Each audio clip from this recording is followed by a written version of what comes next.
Hey everybody, before we start the show, I wanted to let you know that this episode of Tabletop Babble is brought to you by our friends at Kobold Press and the Pocket Edition of the Creature Codex.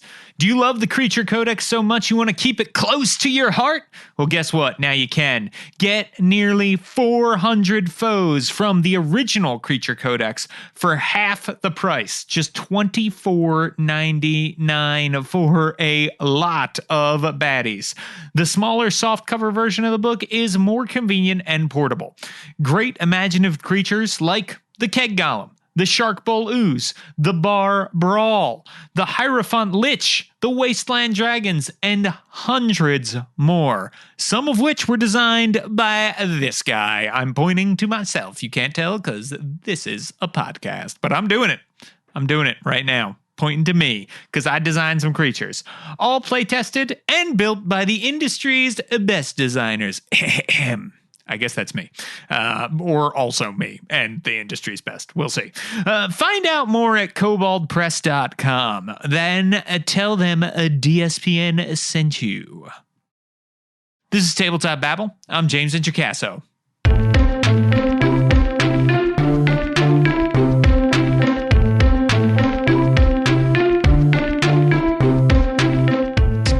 On the show, we are talking about Burn Bryte. That's right, Burn Bryte. Burn Bryte has finally been released. What is it? Well, it's an original science fantasy RPG that I helped lead the design for, built for Roll20 from the ground up. You can find out more at burnbryte, BRYTE.com,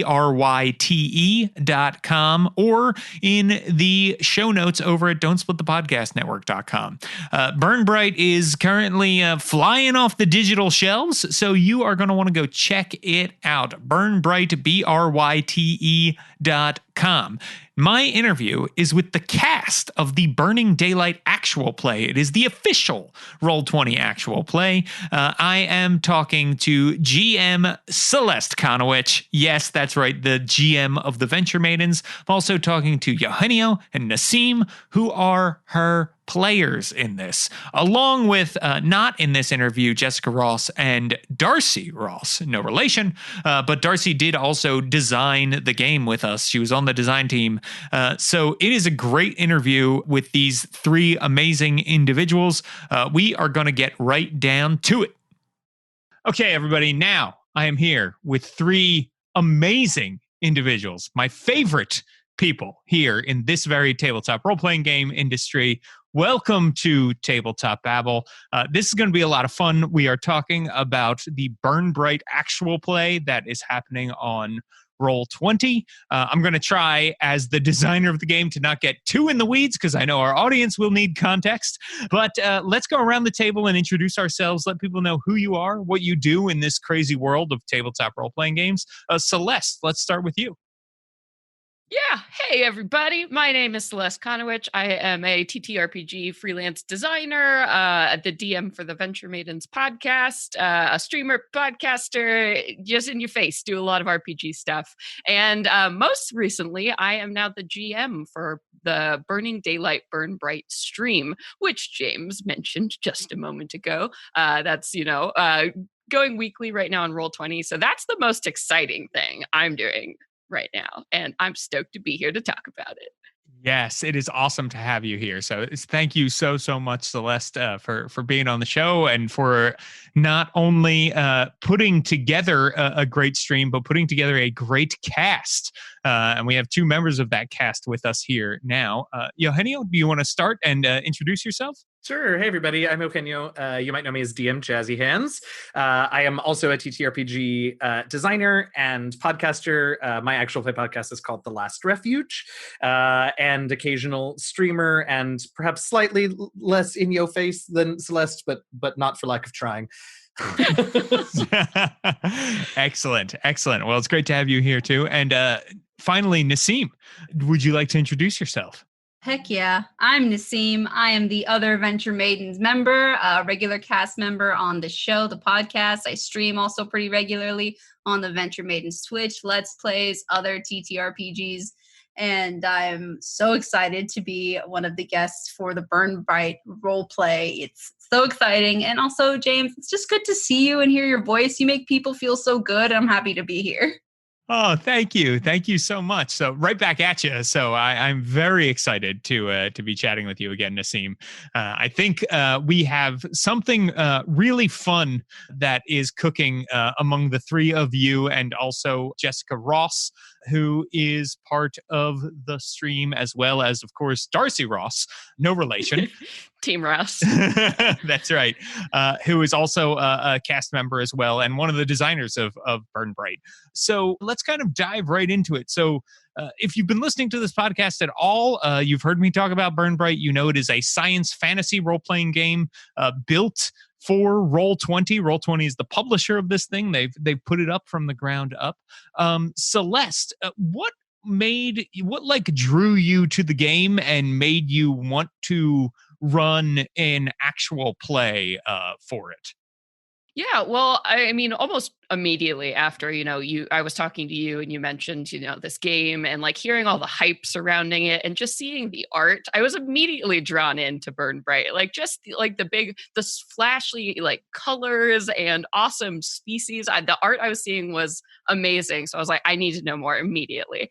And then when I started reading through it, and like this concept of science fantasy also was super duper interesting to me, since most of my experience in design and running games is from a purely fantasy standpoint. So bringing in these elements of like traveling the galaxy and like what do mages in space look like, I was so drawn in by the narrative of that, and then also the world that Bryte is featured in, this concept of a galaxy that knows it's going to be destroyed, and having to deal with day-to-day life and being a hero in a slowly collapsing space, like what that means and the story potential there. So I was just super duper drawn in by Bryte, and I think it was also really exciting for me that this was a game designed specifically for Roll20, which I think I've been playing Dungeons and Dragons for so long that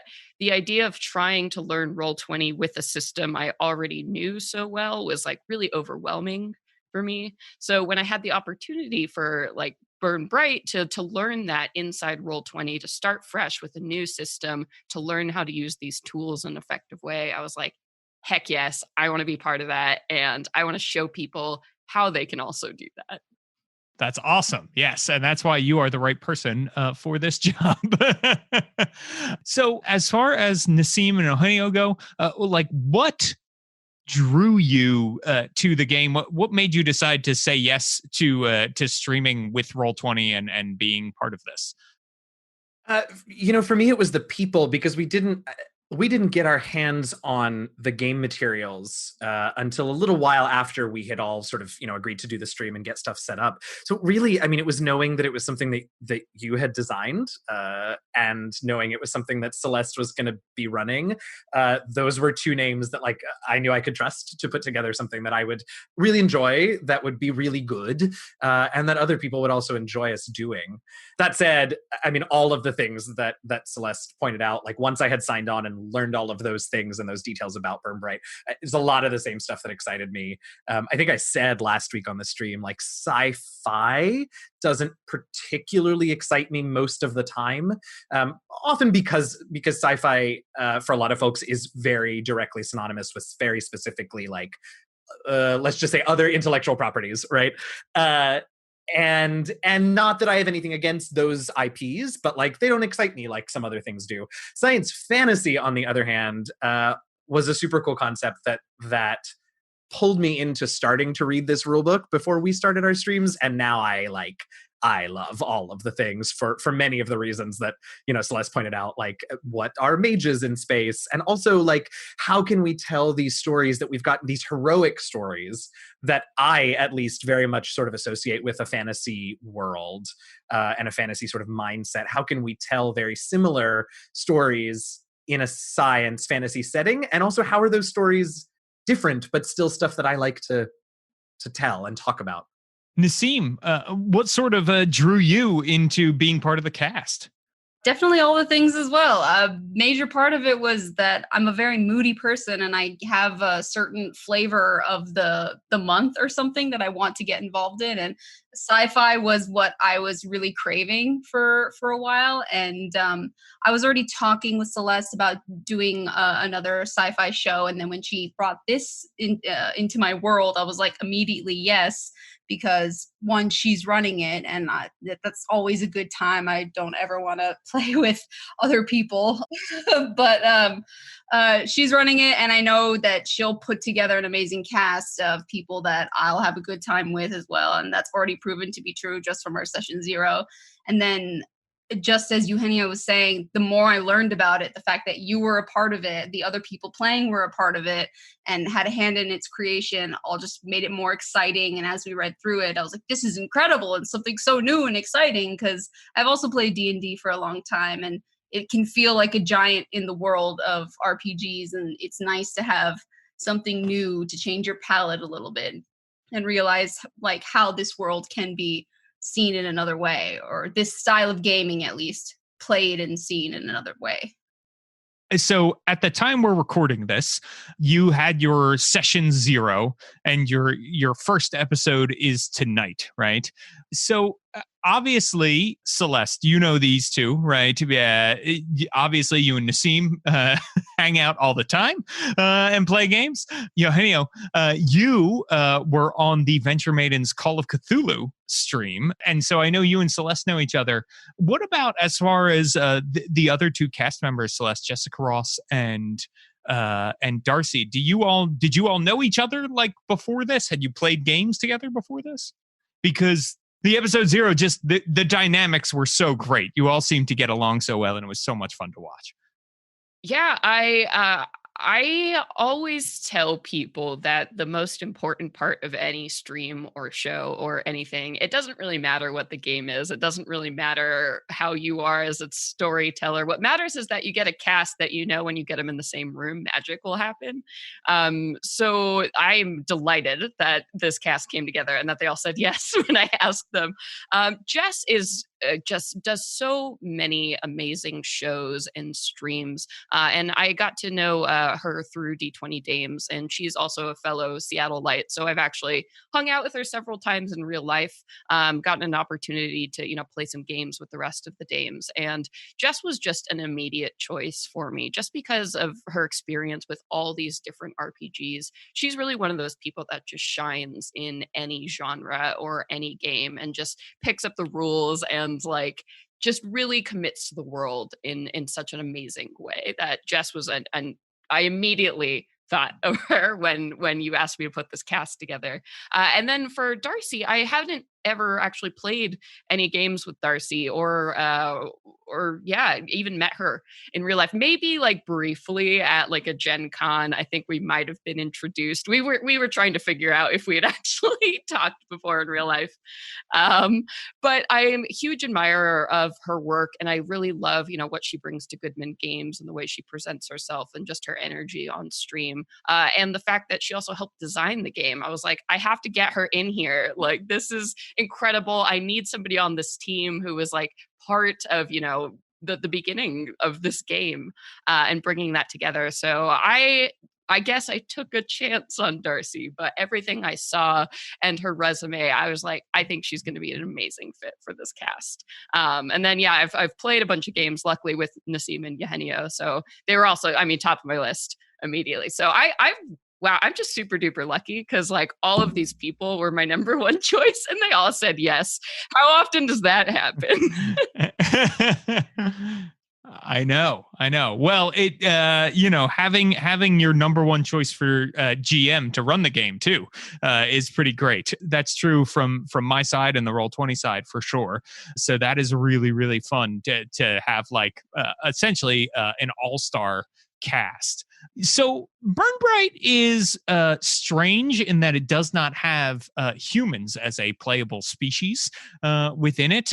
We have a lot of different kinds of species. As people will point out, we have 3 kinds of bugs that you can play. You have both elected to play bugs, and so I'm wondering if we could just talk a little bit about what went into the choice of playing your different bugs. So Nassim, you're playing the Rornin, right? Which is this. It's not just one bug. It is several thousands, 100,000 bugs. Exactly, that share a like a consciousness, a hive mind. So what drew you to that? A few things I mentioned to all of you earlier that it's nothing I'd ever seen before in any other role-playing system or really any gaming system whatsoever. It's such a cool concept. I'm trying to get used to saying we and our and speaking into this like collective consciousness. And I've always wondered what that is like for beings like that. I mean, it's not completely out of our own world either. There are species here that operate that way, and that's always fascinating to me and how they communicate. And just being able to put my own spin on what that looks like sounded like a fun challenge. It was just such a unique opportunity.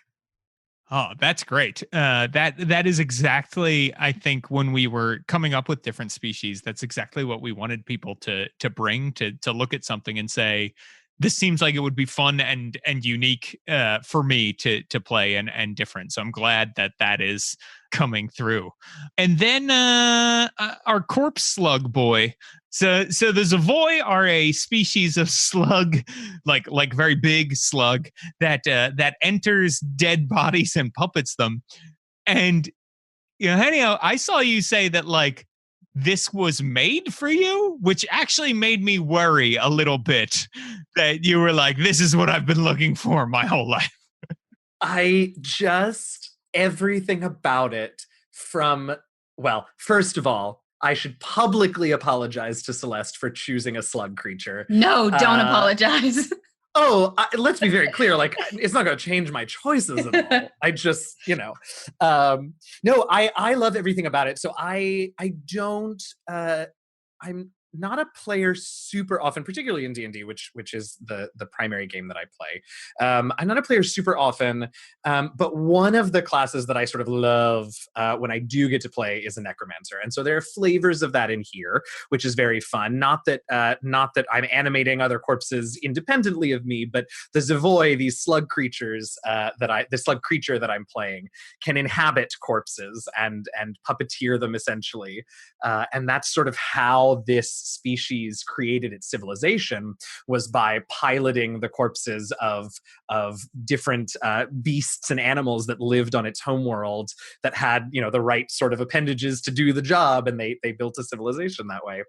So I love the sort of little air of necromancy, science fantasy necromancy version, but also, and this didn't occur to me until much later, also the fact that this slug creature, right, is going to, in theory, hopefully, over the next however many episodes we have, inhabit many different corpses for many different purposes. And, in the description of this inhabit corpse ability, it says, you speak with their voice, you move, you control their body, whatever. So that means that every time Atash inhabits a new body, I get to play with a new voice. And if you've ever heard me do literally anything, you know how much I love my voices and my accents. So I'm very excited. I have a voice for Atash.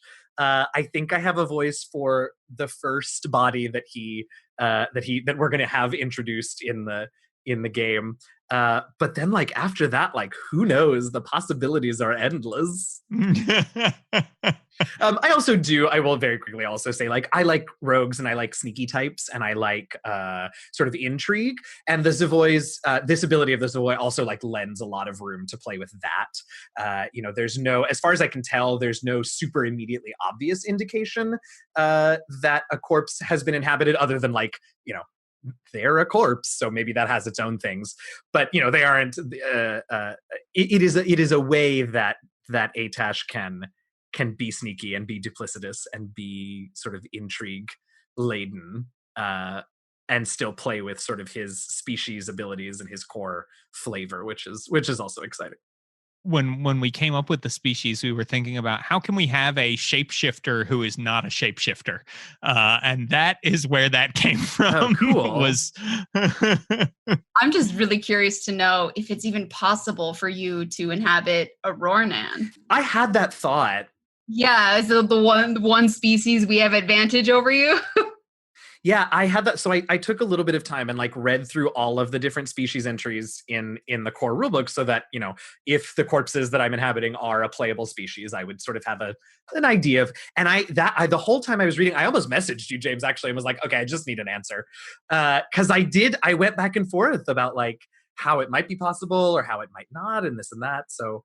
I mean, if you want to give us an answer, you can. But.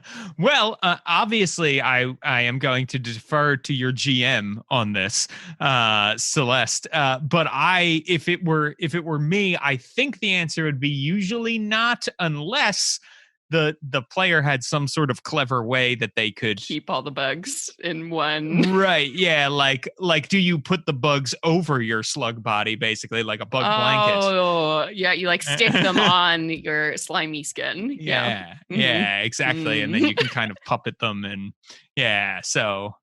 Oh God. See, and all of our reaction, this is yet another fun thing about the Zavoy, is that their outlook on death and remains is completely different than most of us, right? Like, because we all just had this reaction, both about like sticking bugs all over your body, but like, at least for me, I was also like, that seems like borderline a disrespectful way to handle a Rornan's many corpses. But like, Atash would be like, what? It's useful. And RECYC, exactly. So Celeste, are you I don't know that I knew this about you. Do you have a thing about slugs? I do. I definitely have a minor slug phobia. So I think I am really sorry. No, that's fine. It's usually if I see them in real life, it's a problem. Like I'll just freeze and stare. I remember one time in college, a slug like crawled up on my doorknob, and I was coming home at like 6 p.m. and I had to just wait outside my house until it moved because I just couldn't. Luckily, my roommate saw me from inside and came and like opened the door, and I ran past. So that's hilarious. I saw it when I was reading through the species. I was like, there is no way one of them is not going to pick this species, because they're amazing. I love their backstory and like their whole, how they evolved as a species and their outlook on, recycling and like, just like getting involved in life and, exploring yourself creatively. They're like sort of this like weird, like hippie race environmentalist, like, gosh. So I'll get over it. But, otherwise, people get to see me make really fun faces on the stream. So I encourage you to watch my horror. And I'd say like, I'd say like you can just like not think about it. But since we're playing on Roll20, like that little slug token is going to be there all the time. But it's a real cute slug token. It is a real cute. Yeah, no. Katie did a really great job of doing the character art for this and making that slug very cute. So yes, yeah. So Katie from Venture Maidens did all the character art, and it is amazing. So I'm excited for y'all to be able to show that off this evening. And one final word about slugs is I'm very surprised that Darcy actually didn't end up taking it, because Darcy actually had a career before her career in role-playing games as a slug scientist. I know. I said the thing about, she said snailologist, and I was like, oh my God, that's a job. Why? I'm really glad she ended up going with the Kithuk, but I was ready to defer to her because that would have been a trip. I'm sure she could have told us all kinds of things that none of us ever wanted to know about. I think we would have learned too much. Yeah, exactly. Well, actually, I could move over here in this way because slugs are capable of. Just go. Here's my postgraduate degree that says I'm allowed to overrule you. Hey everyone, we're going to take a quick break and then back to the babble. Dames and Dragons. Some have said hilarious. Some have said I cried. Some have said it isn't just the best D&D content I've found, it's some of the best content I've experienced ever. Some have said Corbin is the best part. Well, some have said Fran is the best part. Only you say that, Fran. Some have said, shut up, Corbin! Some have said, this podcast is jam on toast. Some being me, Leica. Me, Leica, have said. Me, Leica, this podcast. Some have even dared to say, listen to Dames and Dragons, a D&D actual play podcast on Don't Split the Podcast Network. Let's get back to the babble. So Celeste, you are also getting ready to run the Burning Daylight scenario that comes with Burn Bryte. Is there obviously we've got your players here, so maybe we don't want to give too much away. Is there anything in particular that you were reading it that you were like, oh, this is exciting, or oh, I'm gonna tweak this because I want it to happen this way for my game, or that kind of thing? Speaking in broad terms, I guess. Yeah, well, what I thought was so interesting about this system is the way that characters advance their abilities. So they, instead of like leveling, there's hitting story path events, which are, so when we do character creation, everybody picks a story path. And these are things like, befriending a beast, or like falling in love, or finding a teacher, finding an artifact of some kind, these sort of things. And what's interesting is that these story path beats have to happen along the way with a module. So that guarantees that every time you run this module, it will absolutely be different, because you need to set up these story paths as you're going along. So I thought that was so exciting immediately. When I was reading the module, I was already like, before anybody had picked story path, I was imagining how I could change it and how I could incorporate these elements of the game. And I mean, luckily, you all did such a great job with Burning Daylight of how it gives just enough information for you to cover exactly what you need, but it really does give a lot of space for GMs and players to tell this story together. So I'm really excited to see how this module gets interpreted by this group. And I have a feeling that every GM who runs through this is going to have a wildly different experience with how they interact with what's going on here. And in terms of like broad strokes, I love that this module, which is the first one written for Burn Bryte, really deals with how some people are reacting to the burn that is consuming the galaxy, and what an extreme reaction might look like outside of what you would think, people panicking, people moving through the galaxy. Like, that's what you usually think of. But this module really embraces, and what happens when somebody goes the whole far other direction. So I think this is a really great example of setting up just this huge, like, wide range of species in the galaxy and how they are reacting to things, and how these ideas about what survival is and what survival means is so different everywhere you go, and in every game you play of Burn Bryte. Yeah, thank you. That is one of the big challenges in writing an adventure, is the fact that we did decide to have story paths, because it was like, well, what if your story path doesn't really match this adventure? What do we do? And so it does become sort of this broad, making suggestions of when story path events can happen. Hopefully, if it's this kind of event, that sort of thing. So that's been really interesting. What sort of story paths did you end up picking for your characters? Nassim, what did you pick, and why? I went with the gain followers path because it just felt kind of natural for the Roranan, who've lost their home, and they still have a faint connection with one another, but they're so intent on rebuilding that connection and feeling that sense of oneness again. That's what my character, Vam Fam, is searching for, and wants to bring others, their brothers and sisters, into the light with them. Yes. Yeah, that's really cool. So you looked at the sort of the story of the species and picked your story path based on that. I love that. That's really awesome. What about you, Eugenio? What did you end up picking? So I went through a couple and finally, and they were all it was funny. They were all informed by like different aspects of Atash's character that we discussed during our session 0. But I finally ended up going with Stranger in a Strange Land. Atash was the last one of the 4 of us to join this group. And we're all pretty green adventurers, but Atash is even more green. They've been living in the center of the galaxy, sort of working with some rural communities there who have been upended by all the influx of all of the sort of people who are trying to move as far away from the burn as they can.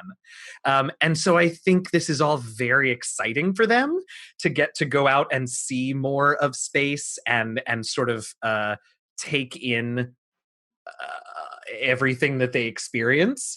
And I don't think they're like a total, Millie Dillmount cockeyed optimist, but I do think that I think it's going to be fun for them to take point on exploring and experiencing new things with every new system that we travel to as part of our little crew.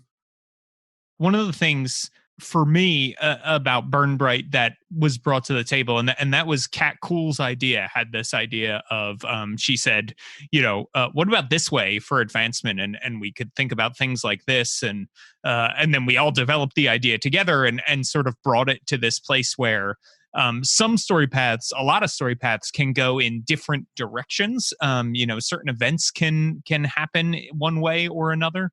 And so I'm looking forward to seeing how people use them in play and how they work in play. So far in play testing, it started out pretty rough with story paths, and we've refined it over and over again to this point where it's gotten better and better. So hopefully that will work. Celeste, you've got I think 8 sessions, right? Is that what's happening with? We're doing 10. 10 So sessions. I also built in a little extra buffer so we could really go down these paths and good. And add a little bit more than what you might just get in the text of Burning Daylight. So I do encourage everyone to still watch the stream. I don't think it'll be too spoiler heavy. I really do think it's going to be different no matter how it plays out. No matter who plays it. Yeah. So Celeste, my question to you is, are you ready to be a spaceship tonight? I am so ready. Just based on what you all decided, this ship is going to be like. Wanda is the name of her ship, a ship called Wanda. And I just, every time I find myself, about to go to sleep, I think a little bit more about Wanda. I just so very clearly in my mind last night, I had this picture of, because it was a Wanderer spaceship, which is mainly meant for cargo. And this crew is new. So they decided, it's a secondhand ship that they got sold, maybe it's done with the cargo, whatever. So this MI has gone through a few generations of jobs and crews. And I just imagine the outside of the ship, where it's painted like Wanderer on the side, it's kind of flaked and peeled away. And so the last letters are lost and somebody has spray painted like a big A on the end just to make it Wanda, just to kind of save on budget. And I think that will inform a lot of this ship. And I'm so excited to explore what being a magic intelligence looks like what, because why they exist is such a mystery that's built. That's another reason I love this game. Burn Bryte is built in with so many mysteries that you are allowed to decide why things are the way they are or why they've happened this way. It's so fascinating. So nobody really knows where the MI come from or like what motivates them. So maybe we'll find that over the course of our game. Yeah, that was a big design goal, was to include a lot of built-in story hooks and things that it's like, is this right? Are we doing the right thing? Right? Because it's the end of the universe. So maybe it doesn't matter, but it should still matter.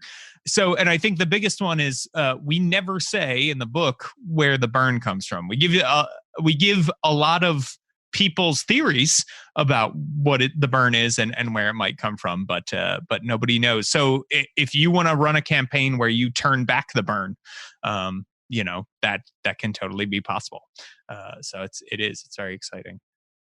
I have always wanted to ask someone this about very like similar burn events in setting lore, like the morning in Eberron, and I now finally have someone that I can ask. And you obviously don't have to answer. in your headcanon, which obviously is not what other people have to play, but do you know for you more about the burn?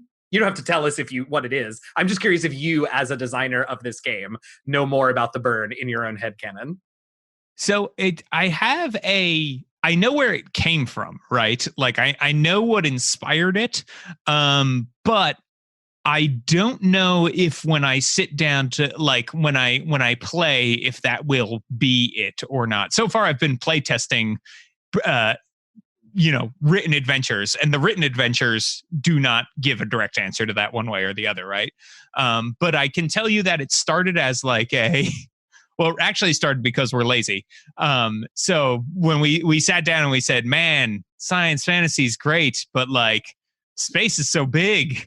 And like I had to design so many things and like a planet generator and all that kind of thing. And so we were like, but what if you couldn't leave the galaxy? Okay, what if the galaxy is shrinking? Even better, right?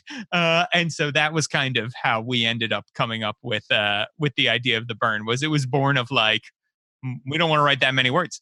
But the idea was that there are scientists who think there's this event, we know about the Big Bang, that there will at some point be a big crunch, and it'll be the reversal of the Big Bang. And we thought, like, what if that was slow? And that's sort of where it came from, is that it's just the natural process of existence that eventually existence wipes itself out, which is super existential and sad. So I don't know. But then there's a lot of other theories about what it could be and what. So I'm excited to see. I'm also excited to see, because I'm sure someone on the internet is going to come up with an awesome theory, and I'll be like, that's the one, because that's way better than anything I would have thought. Yeah, that's it. That's how I decide what happens in Venture Maidens. I just look at the Discord theories. I'm like, oh, that's good. Yeah. So tonight, it's going down. People can check out every Thursday at 7 p.m. Pacific time. This amazing show that's going to be happening, twitch.tv/roll20app. But before we get to plugging our socials and things like that, I'd love to go around the table. Just tell me kind of what you're most excited for as far as playing some Bryte goes. So and everybody can take a minute and think about it while I gush over all of you and say thank you so much for doing this. It didn't hit me until I was watching the session 0 that like, oh wow, I helped make this game, and people are actually going to play it, who are not just me forcing my friends to play it because I need play testers. And so that was really, really cool to see. And like I said, like to have a dream cast of people you really love and admire up there doing this, it just means the world to me. So thank you all so much for giving your time to do this. It's awesome. And yet my calendar is so dang full. That's good. Yeah, I assume it helps that like no one goes anywhere or does anything anymore. And so yeah. So some space travel. Yeah. I know. Yeah. I know. How does that happen? So what are you most excited about for in playing Bryte? And whoever's ready can go first. I'm really, really excited to be able to show people the joy of learning a new system, and how easy and fun it actually is to step outside of your comfort zone and learn something totally new. And, the imagination and the fun that can spill from, opening up your world, traveling to a different galaxy for a while. I think we're going to get a lot of people excited about this game, and rightly so. So the joy of it. Spreading that's what I'm most excited for. I feel like a Family Feud contestant. Good answer. Oh yeah, 100%. Thank you. Yeah, 100% support that answer, and would add that 2 things. I'm really excited to see all the players like live in these characters and what the different species, how it informs their story paths. in all of that, especially because Darcy is playing a character inspired by Uncle Iroh, which is one of my favorite characters of all time in anything. So immediately I was like, yes, I'm so glad you're here. I don't even know where I'm going to take gaining followers. So I'm excited to see if that turns into a cult, a political movement, or something else. Yes, or all of the above. All of the above. I was going to say, why Or not all. all? Yeah. And how about you, Eugenio? God, so much. I mean, all of that. I'm actually really excited about. I mean, if we're going to get specific, because these two had such good answers for like general stuff, but like, I'm actually really excited to see what our first combat ends up being like. Celeste and I had a brief conversation about this the other day. The whole like core mechanic of Burn Bryte is super cool and brilliantly done, and the way that you can sort of adjust difficulties and all of that is so smart. Combat is so open-ended in terms of like, there aren't such strict rules about you have a lightsaber and you swing it and it does this much damage, right? But it's also not like some rules light systems where it's like, oh, I don't know, just like you hurt them by wanting to hurt them. Like there is actually some crunch. There is actually some solid mechanical explanation. But what Celeste and I talked about is that it's so narratively open, the way that you can approach combat, that it's going to really rely a lot on the four of us and our teamwork and setting things up for each other and working together to resolve these combats like efficiently, because we all only start with 3 health levels. So we are not immortal creatures here, y'all. So like the idea of working together in a way that is really codified in the rules. And I'm so, I mean, like these other 3 players and Celeste, like I have no worries about us being able to work together, but a system that is really going to encourage us to get creative with our teamwork in combat situations. That's so exciting, because what do so many people say about combat in tabletop RPGs is that it becomes a slog, right? It becomes rote, it becomes repetitive. And this is mechanical in a way that feels solid. It is narrative in a way that feels exciting, and it helps share the spotlight among all the characters, or all the players, I should say, in a way that, like, I don't know, I'm just very excited about. Oh, good. I am glad. Yeah, it's part of what happens when you get someone who primarily designs for D&D, like me, in a room with a bunch of indie designers like Kat and Darcy and Jim. So it was very fun to sort of bring it all together in this way of like, we want to be able to do this, and we want to be able to codify things so that combat is exciting and works on Roll20, right? It's optimized for a platform that was built to run 4th edition D&D originally, and that kind of thing. So yes, thank you. I'm glad that you recognize that. Well, it hits a lot of buttons for me. I do like a little bit of rules and a little bit of crunch and a little bit of all of that, and I just think this does it while still sort of adhering to the current, I don't want to say fad, because it is more than that, but the current sort of direction of game design in general, which is that the narrative is at the center of it all. And I just love it. I can't wait. Awesome. Well, thank you all so much for joining me today. Let's quickly go around the table. Where can people find you on the internet? Celeste, let's start with you. Yeah, well, when you're not watching the Burning Daylight stream Thursdays at 7 p.m. Pacific, where you can find all of us, you can find me out in the world. The fastest way to connect with me is on Twitter at @ckonowitch. You can catch me there talking about all kinds of tabletop things. So follow me there if you want to see the whole catalog of everything I'm writing, streaming, podcasting. You can always check out my website, celesteconowitch.com.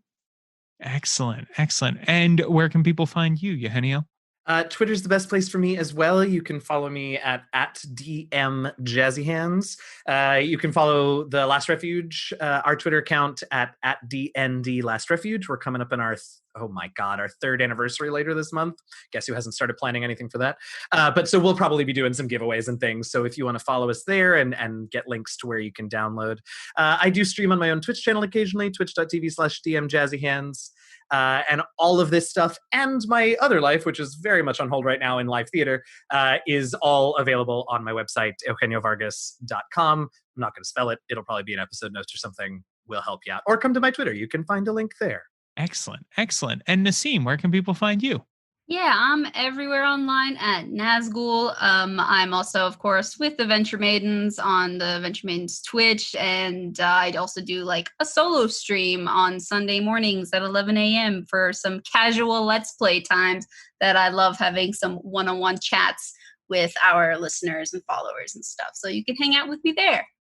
Excellent. Excellent. That is so great. Well, thank you all so much for joining me today. And everybody remember to, on Thursday nights at 7 p.m. Pacific time, or on YouTube if you want to catch up, or you're an old man on the East Coast who needs to catch up, you can always check it out that way as well. There will be links over at don'tsplitthepodcastnetwork.com. Thank you all for joining me. I appreciate it.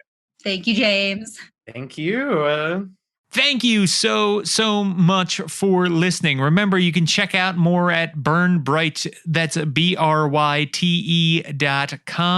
I'm also going to be posting about it like mad on World Builder blog. I already have a bunch of posts up there. Follow me on Twitter at James Intricasso for more info on Bryte as well. I want to take a quick moment to let you know that episode 200 of this show will be my final podcast as its host. The podcast is still going to continue. In fact, DSPN is dissolving at the end of December. But all our podcasts will go on, including Tabletop Babble. You will be able to find it over on the Geekspective network now. Geekspective, okay? It is a great podcast network. I've had Josh and Amber from that network on this podcast before. We talked about traps. We talked about puzzles. I talked to Amber about Ryutama. Amber is going to be one of the hosts along with Kenny and the Crossways GM. So look forward to what they are going to do with the show. They're going to keep bringing you quality content, and they are going to do amazing things with this. I'm so excited to become a listener of Tabletop Babble. As for me, I'm going to be jumping deeper into game design. So I'm still going to be part of this industry, and the game design projects I'll be working on will be bigger and better, hopefully, than a lot of things that I've done before. So I am really looking forward to this part of my career, and I'm really looking forward to what this show is going to become when it goes over to Geekspective. I have to say that I have been podcasting for 7 years. 4 of those years have been on this show. And it means the world to me that if this is your first time listening, or if this is, you've been with me for 7 years now, that means a lot as well. I am going to have a lot to say in the upcoming episodes about how much you, the listeners, really mean to me, how much it means to me to be able to go to conventions and hang out with you, how much it means to me to be able to play games with all of you, to have you chat with me on Twitter or Facebook, or face to face if you see me somewhere, if this pandemic ever ends. It means a lot. The community is one of the greatest things about role-playing games. And I am so excited to continue to be part of it and to meet other members of my community. If you want to follow me and everything I'm doing, I'm on Twitter at James Intricasso, and you can sign up for my mailing list over at worldbuilderblog.com. I'd also love for this show to have a nice, strong iTunes rating when it heads on over to everyone. So head on over to Apple Podcasts, not called iTunes anymore. What am I, an old man? I've been at this for 7 years. So head on over to Apple Podcasts, leave a 5-star rating. Let people know what you love about Tabletop Babble so they can find the show too. Thank you so much for listening.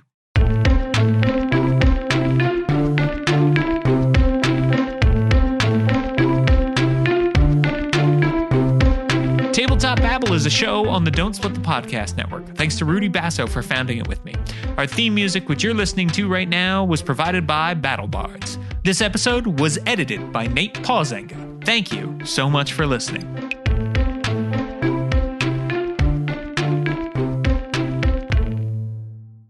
Hey everybody, James and Chicasso here. I know we just ended that podcast, but I wanted to remind you, go check out Burn Bryte. Burnbryte.com. That's BRYTE.com.